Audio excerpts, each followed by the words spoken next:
नहीं छोड़नी है।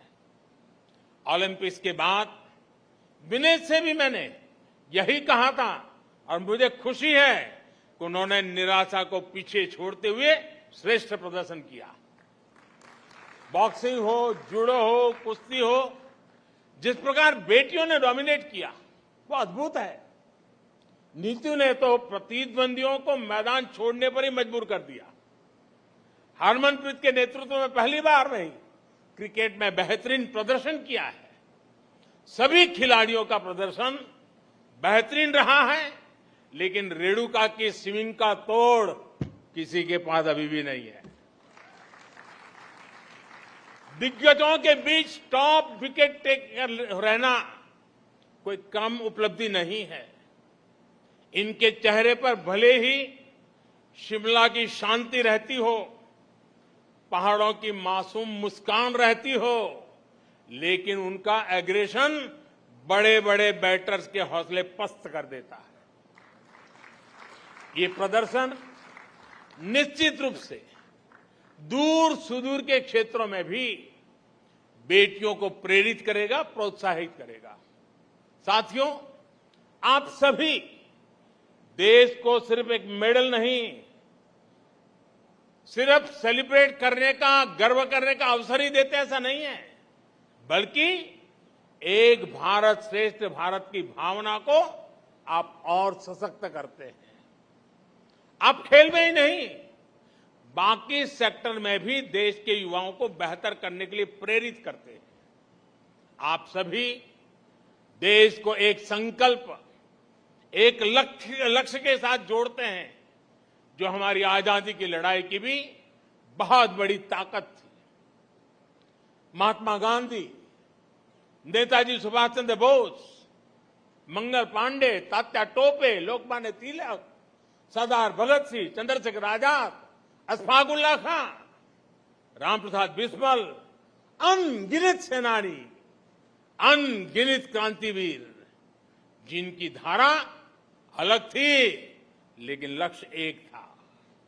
रानी लक्ष्मीबाई, झलकारी बाई, दुर्गा भाभी, रानी चेन्नम्मा, रानी गाइडिंलियो और वेलु नचियार जैसी अनगिनत वीरांगनाओं ने हर रूढ़ी को तोड़ते हुए आजादी की लड़ाई लड़ी। बिरसा मुंडा हो, अल्लूरी सीताराम राजू हो, गोविंद गुरु हो, जैसे अनेक महान आदिवासी सेनानियों ने सिर्फ और सिर्फ अपने हौसले, अपने जज्बे से इतनी ताकतवर सेना से टक्कर ली थी। डॉक्टर राजेंद्र प्रसाद, पंडित नेहरू, सरदार पटेल, बाबा साहब आंबेडकर, आचार्य विनोबा भावे, नानाजी देशमुख, लाल बहादुर शास्त्री, श्यामा प्रसाद मुखर्जी जैसे अनेक विभूतियों ने आजाद भारत के सपनों को पूरा करने के लिए जीवन खपा दिया। आजादी की लड़ाई से लेकर आजाद भारत के नवनिर्माण में जिस तरह से पूरे भारत ने एकजुट होकर प्रयास किया, उसी भावना से आप भी मैदान में उतरते हैं। आप सभी का राज्य, जिला, गांव, भाषा भले कोई भी हो, लेकिन आप भारत के मान, अभिमान के लिए, देश की प्रतिष्ठा के लिए अपना सर्वश्रेष्ठ प्रदर्शन करते हैं। आपकी भी प्रेरणा शक्ति तिरंगा है और तिरंगे की ताकत क्या होती है, ये हमने कुछ समय पहले यूक्रेन में देखा है। तिरंगा युद्ध क्षेत्र से बाहर निकलने में भारतीयों का ही नहीं, बल्कि दूसरे देशों को, लोगों को लिए भी सुरक्षा कवच बन गया था। साथियों, बीते समय में हमने दूसरे टूर्नामेंट्स में भी बेहतरीन प्रदर्शन किया है। वर्ल्ड एथलेटिक्स चैंपियनशिप में हमारा अब तक का सबसे सफलतम प्रदर्शन रहा। वर्ल्ड अंडर 20 एथलेटिक्स चैंपियनशिप में भी बहुत प्रशंसनीय प्रदर्शन रहा है। इसी प्रकार वर्ल्ड कैडेट रेसलिंग चैंपियनशिप और पैरा बैडमिंटन इंटरनेशनल टूर्नामेंट्स, इसमें भी कई नए रिकॉर्ड बनाए गए। ये भारतीय खेल के लिए निश्चित रूप से उत्साह और उमंग का समय है। यहां अनेक कोच भी हैं, कोचिंग स्टाफ के मेंबर्स भी हैं और देश के खेल प्रशासन से जुड़े साथी भी हैं। इन सफलताओं में आपकी भूमिका भी बेहतरीन रही है। आपकी भूमिका बहुत महत्वपूर्ण होती है, लेकिन ये भी तो मेरे हिसाब से शुरुआत है। हम संतोष मान करके चुप बैठने वाले नहीं हैं। भारत के खेलों का स्वर्णिम काल दस्तक दे रहा है। दोस्तों, मुझे खुशी है खेलो इंडिया के मंच से निकले अनेक खिलाड़ियों ने इस बार बेहतरीन प्रदर्शन किया है। टॉप्स का भी पॉजिटिव प्रभाव देखने को मिल रहा है। नए टैलेंट की खोज और उनको पोडियम तक पहुंचाने के हमारे प्रयासों को हमें और तेज कर रहा है। हमारे ऊपर एक ऐसे स्पोर्टिंग इकोसिस्टम के निर्माण की जिम्मेदारी है जो विश्व में श्रेष्ठ हो, इंक्लूसिव हो, डाइवर्स हो, डायनेमिक हो। कोई भी टैलेंट छूटना नहीं चाहिए, क्योंकि वो देश की संपदा है, देश की अमानत है। मैं सभी एथलीट से आग्रहपूर्वक कहूंगा कि आपके सामने अब एशियन गेम्स हैं, ओलंपिक्स हैं। आप जमकर तैयारी कीजिए।